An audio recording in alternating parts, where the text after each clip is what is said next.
Okay, what's up everyone? MCOC Doc here, and first off I want to apologize for being missing for about 4 weeks.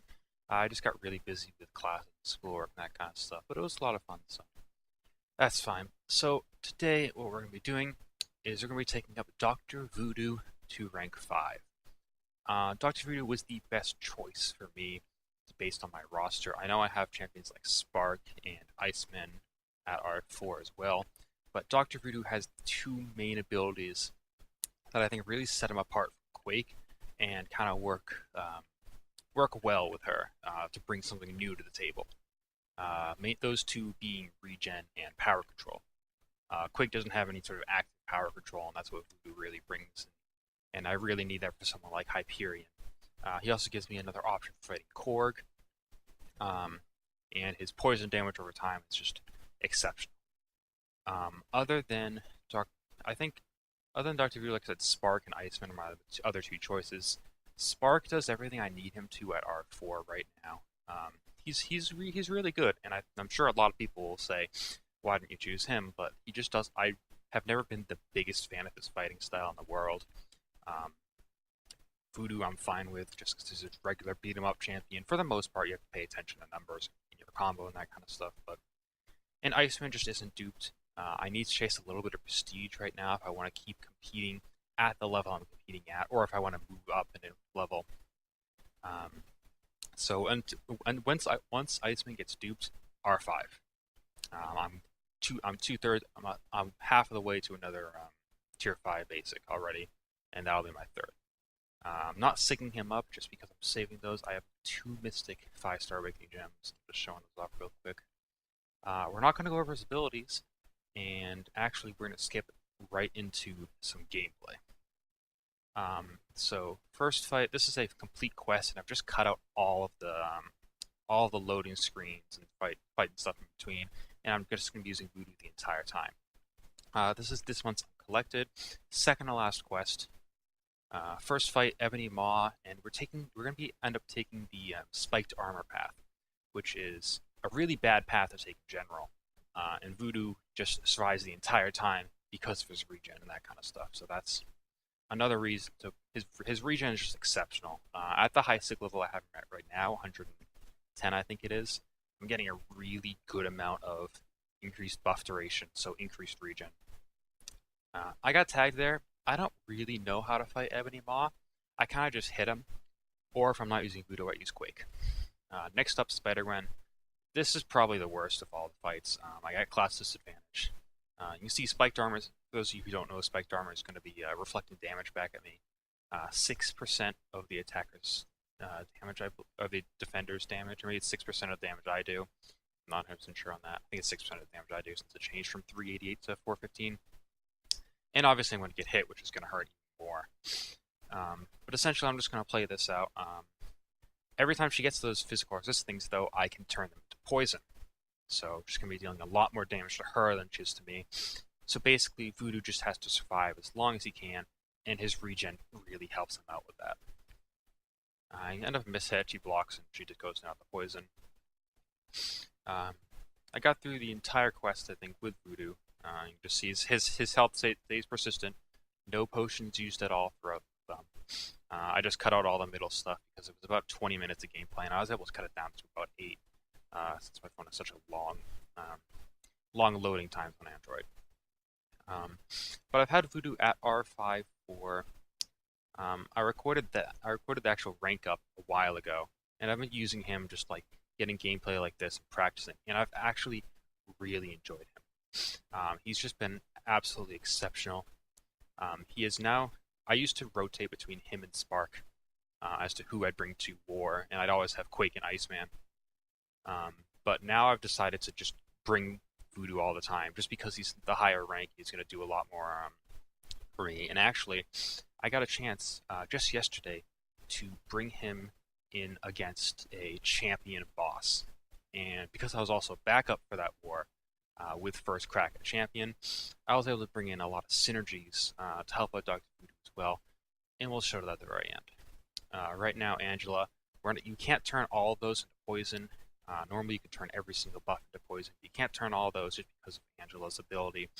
That makes it so that every buff that she has And this makes Voodoo a bad option for Angela, in my opinion. Every buff that Angela has when she's duped, she's going to be reducing your chance to nullify, and you do need to nullify before you can turn it into poison. Now up against Iron Patriot, we're already like halfway through. We're just breezing through these until I cut out all the loading screens. Just poison after poison.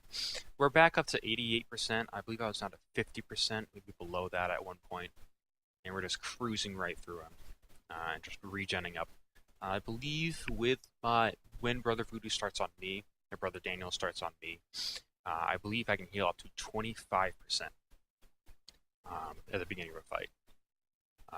This against Root, love during this fight. Get tagged again there, so back down to 60, but that's fine. We're Dr. Voodoo, we're going to keep regenning forever. Love fighting Groot. Just get those 10 poisons right on him, 2k damage. He would have tagged me there, so I unleashed the SP2, which got him past his SP2 as well. But we'll just take him down real quick. A little bit more damage from spiked armor there. Not a worry, though. This is the last fight I'm actually going to show, because Ebony Maw just wrecked me in the second fight. I just didn't know what I was doing, but against Nameless Thanos, this is not the regular, this is just the easy Nameless Thanos, only 100,000 health, and none of the special stages. So he's essentially just a reskinned Thanos at this point, which makes him an extremely easy fight. So we're just going to play this a little bit. I kind of forgot what his SP2 was, so I wanted to avoid it briefly. I realized his SP1 was the exact same as the original Thanos, so I assumed his SP2 was the same, and I'm correct, which is a really easy thing to dodge. He's also unduped, so he's getting less armor ups. Normally I think he'd reduce damage even more for each armor up, but those more armor ups would just be more poisons for me. So right here we're going to play a little bit aggressive, I believe. We're going to get that one power burn, but that's just enough to keep him below those 3 bars of power, and we're just going to keep power burning like that. We have a pretty good chance to play Loas. I think we're doing all right, and we're making sure to keep Brother Daniel on ourselves, as well as the green V buff you see right up there. For those of you who don't know Dr. Voodoo, and yeah, we'll just keep pushing through here. And he's down 7k SP2 crit. It's quite good. I've hit for about 9k. I think that was with Class's advantage as well. His damage has actually surprised me quite a bit. Last 2 fights here. First up, Korg Duel. So what we're doing on this one is we're doing that light attack, short intercept, because Voodoo will not take Thorn's damage on his light attacks. So I'm doing 4-hit combos. Every other champion would take that damage, but Voodoo, because his light attacks are energy attacks, they aren't taking that damage. We're back up to 100%. Still using our medium attacks. We're just going to use a quick SP1 there.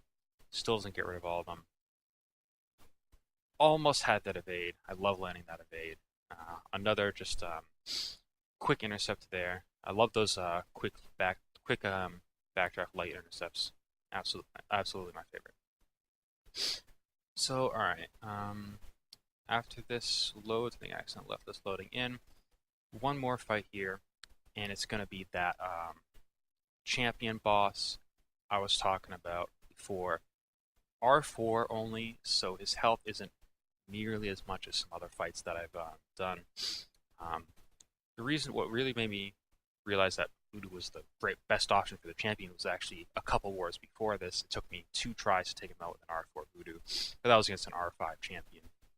And now at Voodoo's at R5, I'd be able to easily take him out. In my opinion, Dr. Voodoo is the absolute best option for fighting the champion.